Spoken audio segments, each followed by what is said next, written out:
আমাদের এখানে নদীতে বন্যা হবে কিনা এটি নির্ভর করে ইন্ডিয়ার উপরে। প্রথমত বলি যে আমরা পৃথিবীর একটা গ্লোবাল ভিলেজ বলা হয় এবং আমাদের পররাষ্ট্রনীতি এটি নির্ধারিত হয়।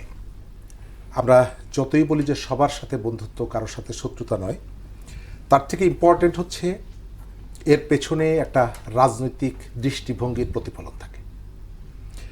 পৃথিবী নিশ্চয়ই এখন অনুধাবন করছে, যদিও বলছে না, যে সোভিয়েত ইউনিয়নের অনুপস্থিতি পৃথিবীকে কতটা বিপদের মধ্যে ফেলে দিয়েছে। আমেরিকা যা করছে এটা এক ধরনের দস্যুতা। যাকে তার পছন্দ হচ্ছে সেখানে তাকে ধরে নিয়ে তার রেজিম চেঞ্জের নামে যে কাজগুলো করছে, এই কাজগুলো সারা পৃথিবীকে এক অস্থিতিশীল করে তুলছে। দ্বিতীয়ত, পৃথিবীকে বিপন্ন করে তুলছে।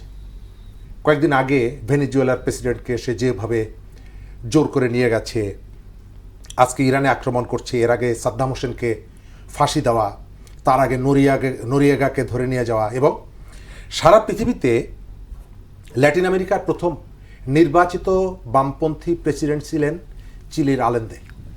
তাকে হত্যার ভেতর থেকে আমেরিকা সারা পৃথিবীতে তার মতাদর্শের বাইরে যে সরকার, সেই সরকারকে উচ্ছেদ করার জন্য সে যে আগ্রাসী নীতি অনুসরণ করে, সেটি আমাদের এখানে এখন পর্যন্ত আছে। বাংলাদেশ তার অবস্থানের কারণে নানা জায়গায় তাকে নানা ইকুয়েশন থেকে তাকে চলতে হয়। আপনি জানেন যে আগামী 2-3 দিনের মধ্যে পল কাপুর বাংলাদেশে আসছে। সুতরাং বাংলাদেশ কি ডিসিশন নিবে, এই জায়গাটায় তার এই পল কাপুরের আসার সাথেও তার সম্পর্ক আছে।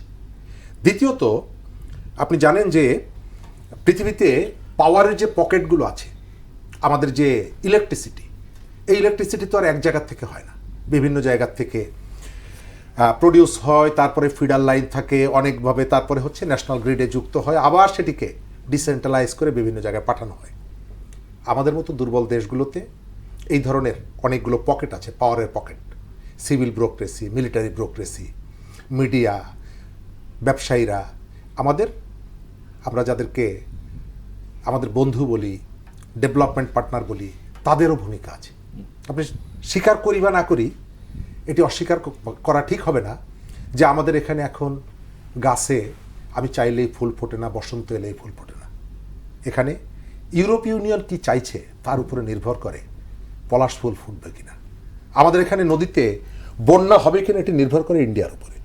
সুতরাং আপনি আপনার মতো করে চলতে পারবেন না। আমরা পলিটিক্সের কারণে, আমি আবার বলি, শ্রেণীগত জায়গা থেকে আপনি এই বিষয়গুলো আপনাকে বিবেচনায় নিতে হবে। পৃথিবীতে ওই যেটা বললাম, সোভিয়েত ইউনিয়নের অনুপস্থিতি পৃথিবীকে যে বিপদের মধ্যে ফেলে দিয়েছে। এবং এই নামটা আমি কেন বললাম, কারণ আমি একটা পলিটিক্সকে বিলং করি এবং একটা পলিটিক্স আমার কাছে স্বচ্ছ, যে এই অবস্থাটা থাকলে পৃথিবীর এই অবস্থা হতো না। বাংলাদেশের যে জায়গাটা, বাংলাদেশের অনেকগুলো আপনি সমালোচনার জায়গায় নিয়ে আসতে পারবেন। গতকালকে মিছিল হয়েছে, আপনি সরকারের স্টেটমেন্ট যেমন বলছেন, গতকালকে বাংলাদেশে প্রধান যে বিরোধী দল তারা মিছিল করেছে, কিন্তু আমেরিকার নাম তারা উচ্চারণ করেনি। অথচ এই যে আগ্রাসনের মেইন যে স্টেক হোল্ডার, মেইন যে শক্তি, সেটা হচ্ছে আমেরিকা।